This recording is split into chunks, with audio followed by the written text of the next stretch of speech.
Bom, a nossa entrevistada é a subprocuradora Ela Vieco, que é uma das referências do Ministério Público Federal e a primeira entrevistada nessa série dos candidatos à lista tríplice. Bom dia, dona Ela. Bom dia.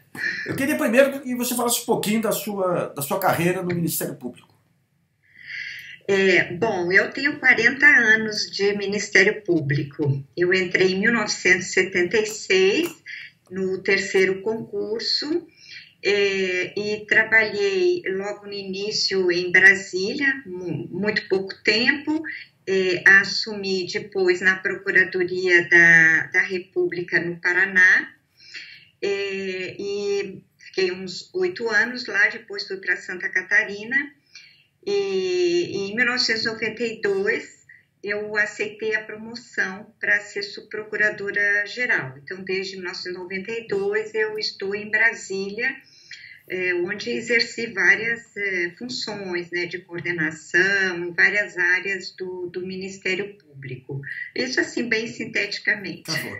Nessa área de direitos humanos, na qual você se tornou uma referência aí, quais são as grandes contribuições que você vê do Ministério Público nesse período?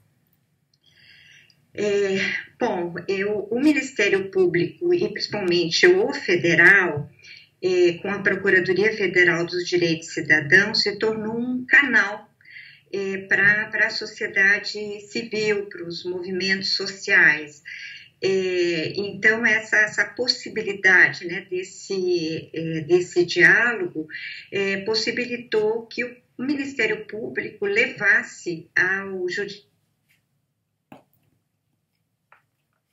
anos, aí eu posso indicar, por exemplo, através dos grupos de trabalho de pessoas com deficiência, direitos sexuais e reprodutivos, em que o grupo ofereceu para o procurador-geral em relação à união de pessoas com o mesmo sexo. Então, na área de saúde, é de uma riqueza enorme a contribuição da Procuradoria Federal dos Direitos Cidadãos. Doutor Ia, até algum tempo atrás a indicação do Procurador-Geral não era notícia de jornal. Hoje virou manchete, se discute desdobramentos políticos. Isso é bom ou é ruim para o Ministério Público? Pois então, eu até há uns anos atrás, eu me incomodava um pouco justamente porque ninguém se interessava sobre como as coisas aconteciam dentro do Ministério Público para entender a importância do Ministério Público. Agora eu acho que tem uma overdose, né? Então, o que está acontecendo, ele também acaba influenciando, por exemplo, na escolha interna, né? Então, esse movimento externo com relação à escolha interna, eu acho um pouco assim, negativo. Eu não sei se está me entendendo, é porque as pessoas, elas querem votar nos candidatos ou nas candidatas que vão ser eleitos. Isso é uma coisa que a gente vê nas eleições, o candidato que vai ganhar. E isso eu acho que prejudica, porque a eleição nossa, interna, ela deve ser pautada pelo reconhecimento, pela discussão das questões institucionais, dos nossos limites, né? E não assim por essas influências externas. Essa questão da democracia interna do Ministério Público, as eleições aí de procuradores para cargos específicos, a gente vê alguns casos, assim, por exemplo, de procuradores de direitos humanos em algumas regiões que não têm nenhum compromisso com direitos humanos também. Esse tipo de eleição direta, ela é boa ou é ruim para o Ministério Público? Então, isso também a gente sempre vê algumas pessoas, alguns grupos querendo essa democratização, essa votação para listas e tal, mas eu acho que atualmente há uma compreensão de que alguns cargos eles não podem ser submetidos a essa votação, porque fazem parte da administração. Então, se nós temos um procurador-geral que ele é escolhido naquela lista tríplice e depois nomeado, e tem uma política, e foi escolhido porque se propôs numa política institucional, e aí tem certas indicações que fazem parte, né, desse projeto de política. E aí, no caso, as coordenações de câmaras, a própria Procuradoria Federal dos Direitos do Cidadão, e no caso da Procuradoria Federal, isso passa pelo Conselho Superior também, quer dizer, faz a indicação e o Conselho chancela, assim como a figura do Corregedor-Geral. Doutora, nos últimos anos houve uma expansão grande da estrutura do Ministério Público através de concursos. E esses concursos, por outro lado, entrou uma leva grande de procuradores que o custo salário inicial é muito próximo do teto da categoria. Isso aí não provoca uma dificuldade dos novos quadros assimilarem valores, crenças do Ministério Público? Exatamente. Nós, quem está no final de carreira como eu e com 40 anos, eu até ganho menos do que muitos procuradores de primeira instância que podem fazer as itinerâncias e fazer acumulação de ofícios, né? Claro que tem o teto, mas acaba assim numa equalização e essa experiência assim não é valorizada. Por isso tem um projeto, né, dos quinquênios que eu acho que faria que todo mundo está de acordo, que faria essa diferença, né, de valorizar o tempo de serviço. É sempre que uma empresa traz novos quadros, você tem um período de aclimatação, de assimilação dos valores, assimilação da cultura interna da empresa. Essa expansão que houve no Ministério Público, houve essa preocupação de preparar o terreno para que os novos procuradores tivessem bem entronizado assim, os valores do Ministério Público? Bom, teve um concurso, que eu agora não recordo qual, que entrou muita gente de uma vez só, e foi aí que eu me dei conta disso, mas eu acho que foi uma coisa mais pessoal minha, eu não me lembro de ter havido uma discussão a respeito disso, de como nós temos que fazer as entradas de novos integrantes, de novas integrantes, de uma forma escalonada em que possa haver esse compartilhamento de valores, essa passagem de experiência. O que tem, vamos dizer, guiado são aqueles limites postos pelo próprio executivo de que não pode ter concurso com mais de tantas vagas, ele estabelece já no orçamento um número de vagas. E aí até que com isso as entradas ficaram na faixa dos 70, 80, que assim é razoável, né? Nós temos os cursos de ingresso e vitaliciamento em que se procura fazer assim essa acolhida, né, dos novos e passar essa experiência. Também tem experiência na corregedoria de corregedores auxiliares, mas, assim, acho que realmente nós devíamos pensar mais em termos do perfil que nós queremos, né?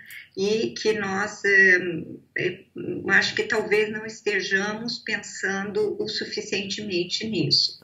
Doutora, desde os anos 90, a parte mais visível do Ministério Público é a parte penal, as ações. A imprensa, ela superdimensiona, supervaloriza. Isso não cria um efeito de demonstração um pouco prejudicial para as demais atividades do Ministério Público? Com certeza. E também tem um discurso legitimador dessa atuação penal, no sentido de que as novas áreas, né, essas áreas de crimes contra a administração pública, lavagem de dinheiro, elas são uma democratização do direito penal, e que o direito penal ele pode transformar, né, as relações sociais. Através do direito penal, nós vamos ter um mercado mais saudável. Enfim, aí nessa parte eu tenho uma posição bem clara dentro dos meus estudos de direito penal, de criminologia. O direito penal ele serve a uma estrutura de poder e ele reproduz essa estrutura. Então, aparentemente nós estamos democratizando porque pessoas ricas, poderosas foram presas, estão presas, já cumprindo pena, mas por outro lado, acho que está ficando muito claro que a seletividade, e a seletividade que sempre exclui os ricos e poderosos, ela continua, né? Então ela está se revelando nas colaborações premiadas, né? Então, por isso que o que eu estou colocando como prioridade é manter a atuação penal, porque isso é uma missão constitucional, mas nós temos que equilibrar, porque a nossa missão constitucional também é de promoção dos interesses, dos direitos difusos, dos direitos fundamentais, e para mudar realmente as estruturas, nós temos que investir em educação e em saúde. Há uma série de direitos fundamentais, eles todos estão interligados, indivisíveis, mas a gente trabalha, né, cada vez mais com prioridades, com palavras de ordem, e é isso que eu gostaria de puxar no Ministério Público, tirar, assim, essa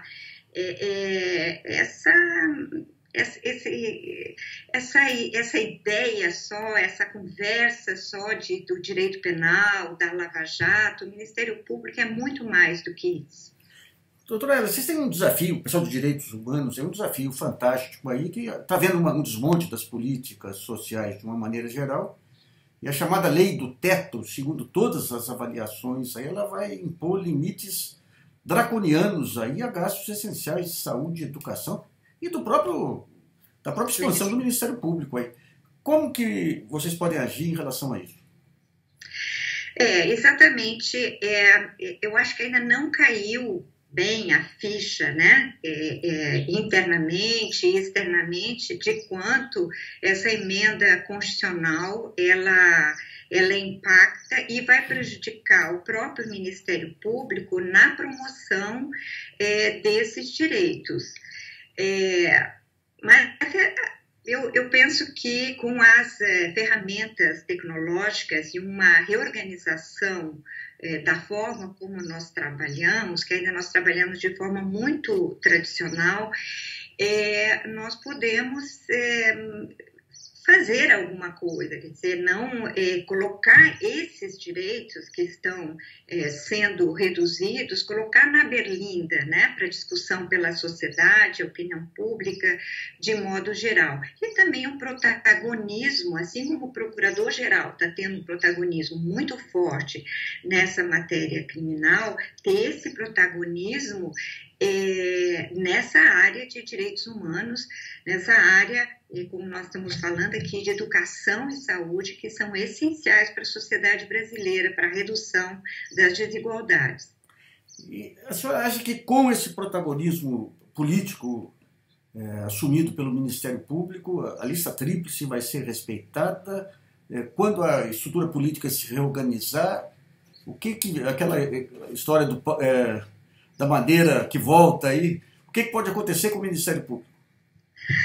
Então, fazer prognósticos está muito difícil, há muita instabilidade, mas o que eu tenho dito é que nós temos que oferecer uma lista tríplice. Esse é o nosso papel, uma lista que seja forte, que tenha nomes, que tenham respeitabilidade, que tenham experiência, que sejam reconhecidos, tanto internamente quanto externamente. Esse é o nosso papel.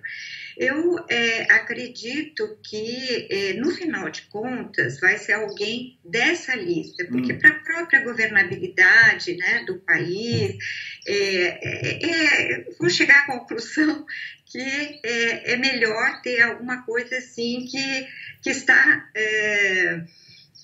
que o Ministério Público, né, ele seja representado, porque a gente não pode acabar, ninguém pensa em acabar com o Ministério Público. Então, as outras instituições do Estado têm que conversar com o Ministério Público.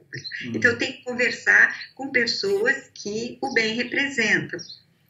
E como é que a senhora vê a questão da cooperação internacional e da maneira como as empresas, não os executivos e empresários aí envolvidos em corrupção, mas como as empresas foram atingidas por esse sistema de troca de informações que muita gente, nós aí inclusive no GGN, atribuímos aí a estratégias geopolíticas bem nítidas aí da cooperação internacional a partir dos Estados Unidos. Sim, nós temos que entender que, por exemplo, todas as alterações legislativas que aconteceram no Brasil, elas aconteceram de fora para dentro. Por exemplo, a lei de lavagem de dinheiro, ela se arrastava no Congresso Nacional, só quando o presidente dos Estados Unidos veio para o Brasil e deu assim um tipo de um checkmate, vocês têm que fazer têm que passar essa lei, né?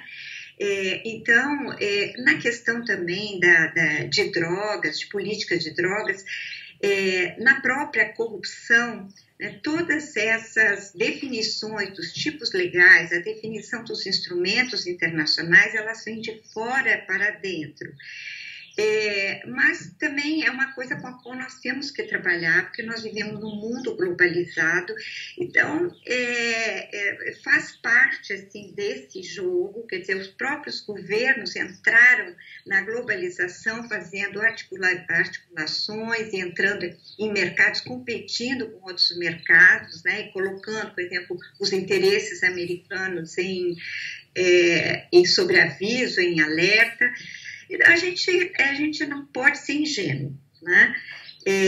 E defender os interesses nacionais o quanto pudermos e com toda a força, porque o que se vê agora com essa medida provisória, né, sobre as terras públicas é uma venda do patrimônio público brasileiro que não está tendo atenção devida. A gente está, vamos dizer, esperneando tanto a primeira Câmara de Coordenação e Revisão, quanto a Procuradoria Federal dos Direitos do Cidadão, mas acho que é insuficiente.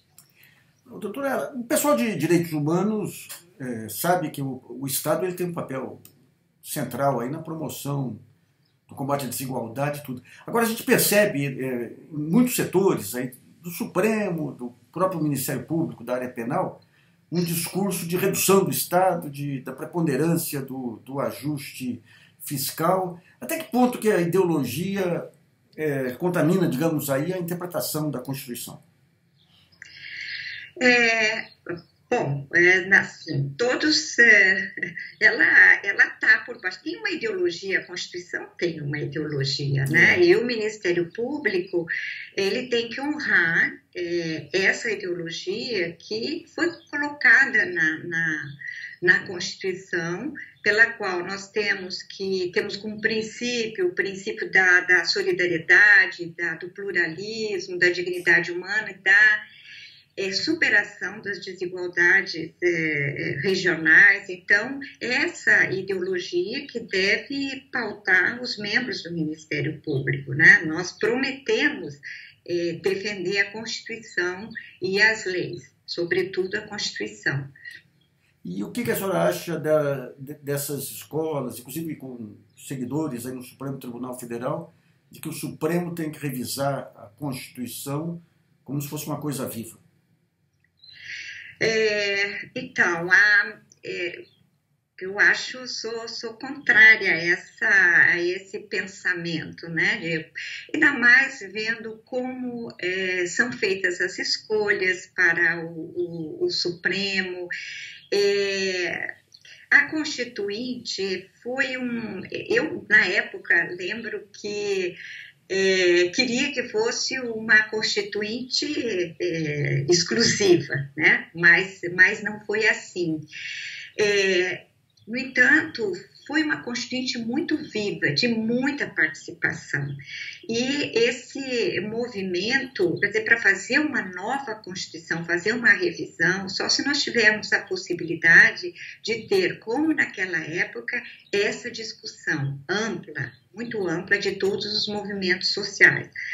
Entretanto, o que a gente vê é que há uma negação da participação política dos movimentos sociais. Quer dizer, os movimentos sociais, a sociedade civil, ela é vista de uma forma negativa.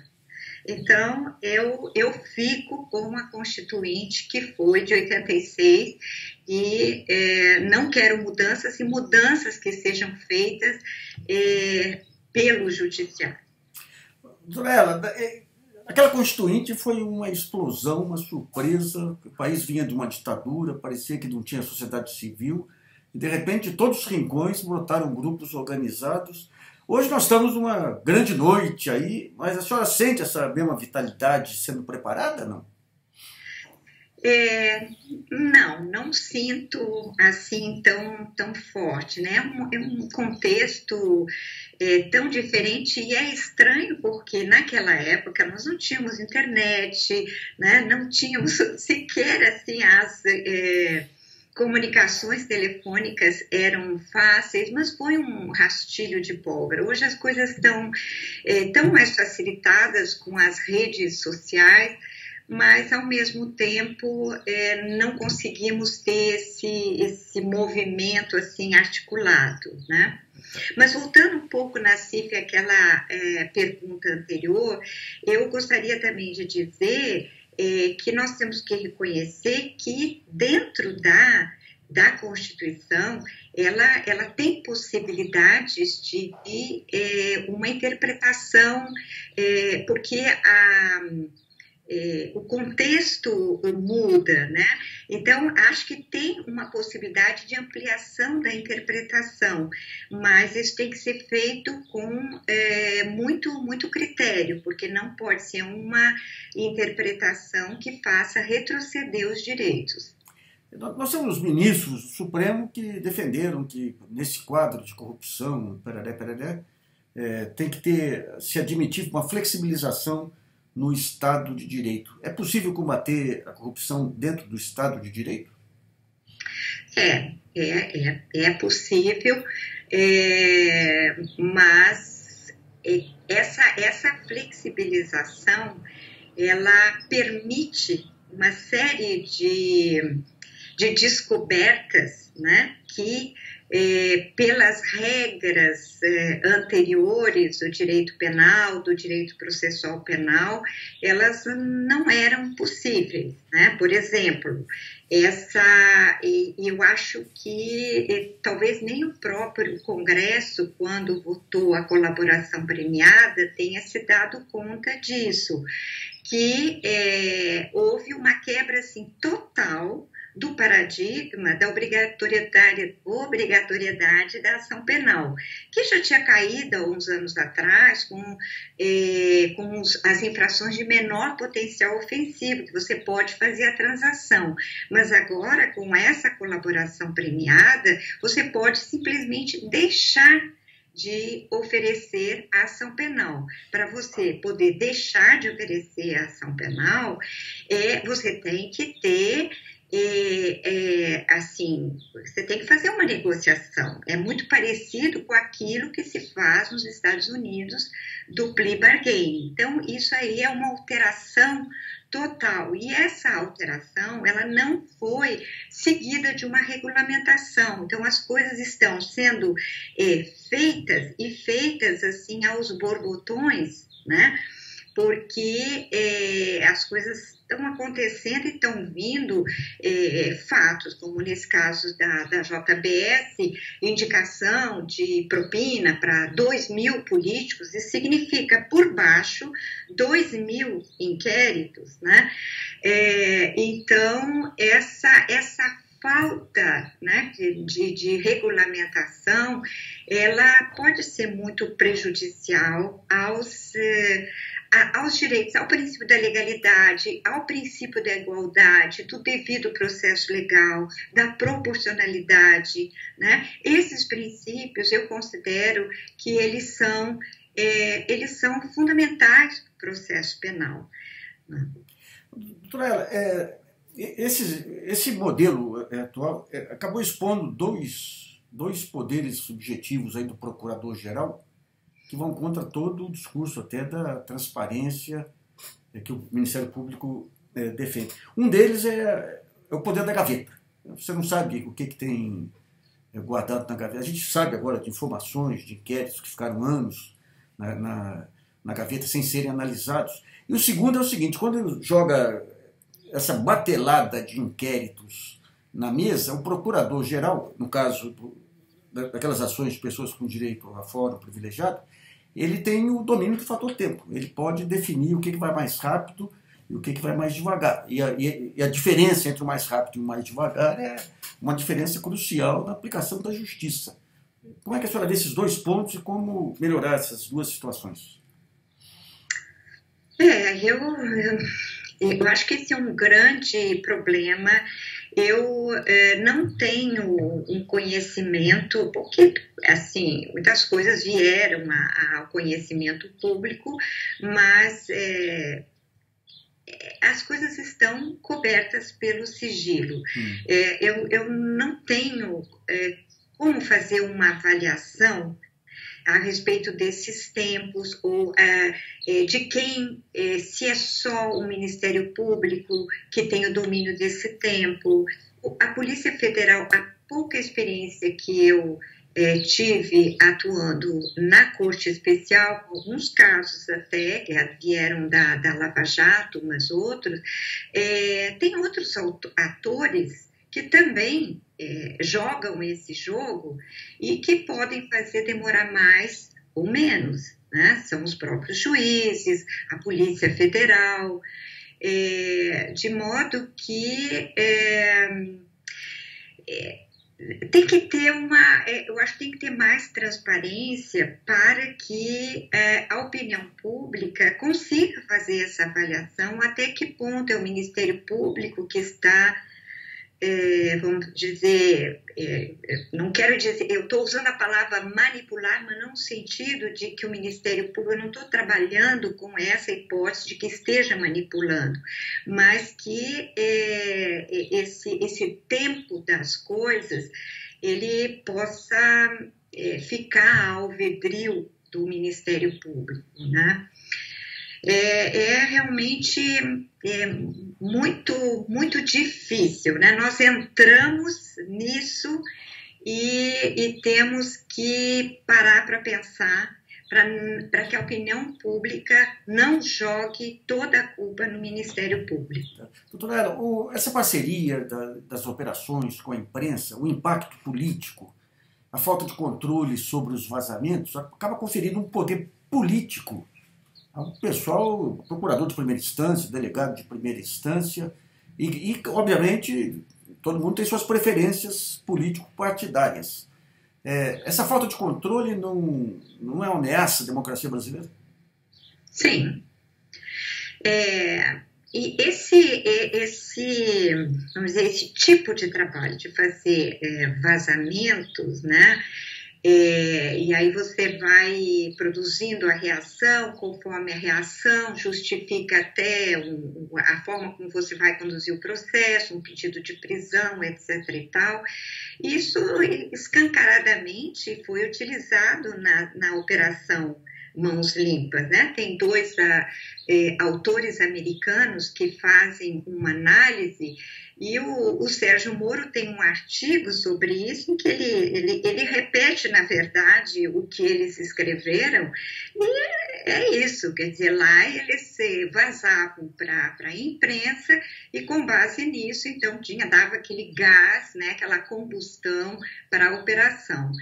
E até que ponto, depois de tudo isso, nós podemos dizer que a corrupção acabou na Itália, se não houve apenas uma alteração assim dos grupos de poder, né? Então, entrar nesse jogo tem um custo muito, muito pesado.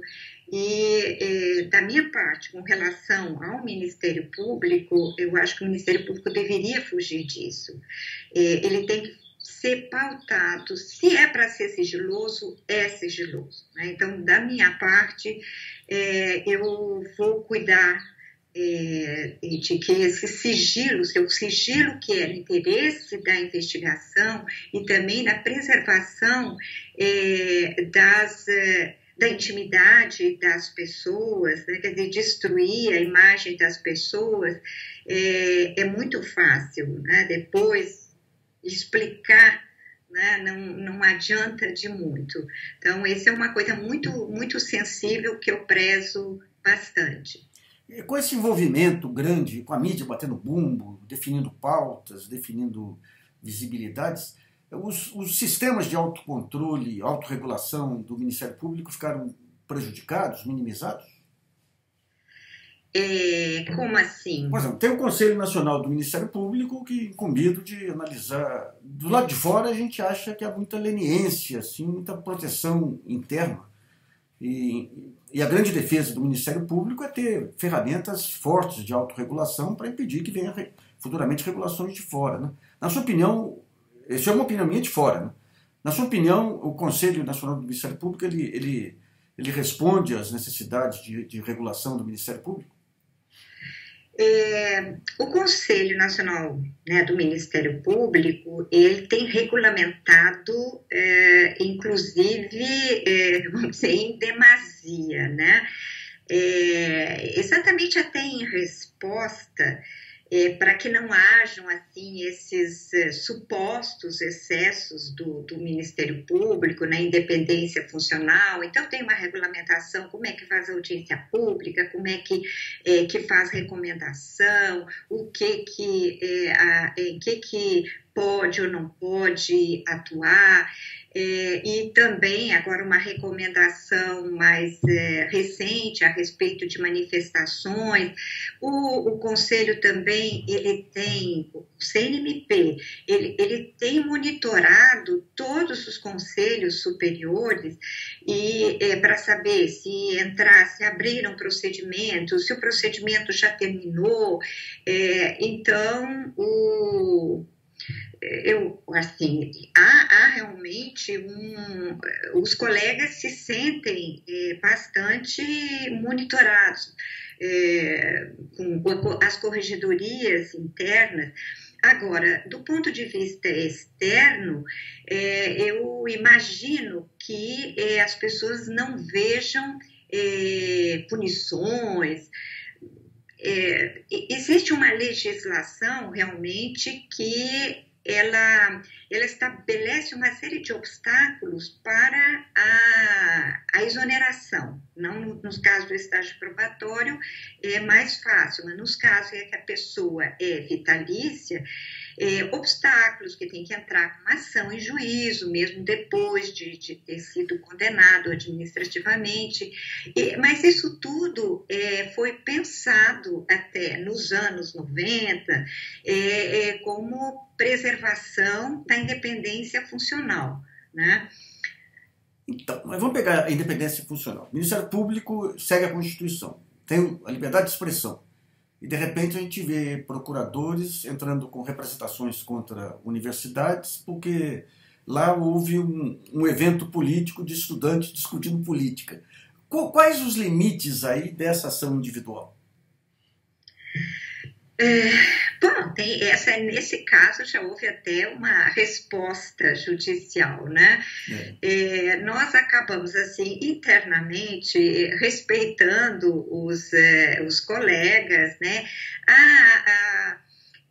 Internamente tem a famosa rede membros, e tem as listas também de WhatsApp, em que as pessoas veiculam as suas manifestações, então há uma certa contenção, quer dizer, a pessoa percebe que não está sendo, que passou do limite, a maioria não está concordando com aquilo, e aquilo vai havendo uma autorregulação. Em último grau, chega o judiciário é que faz vamos dizer, esse controle, né? Tá, filho. Zoreca, muito bom, muito obrigado aí pela sua entrevista aí. Agora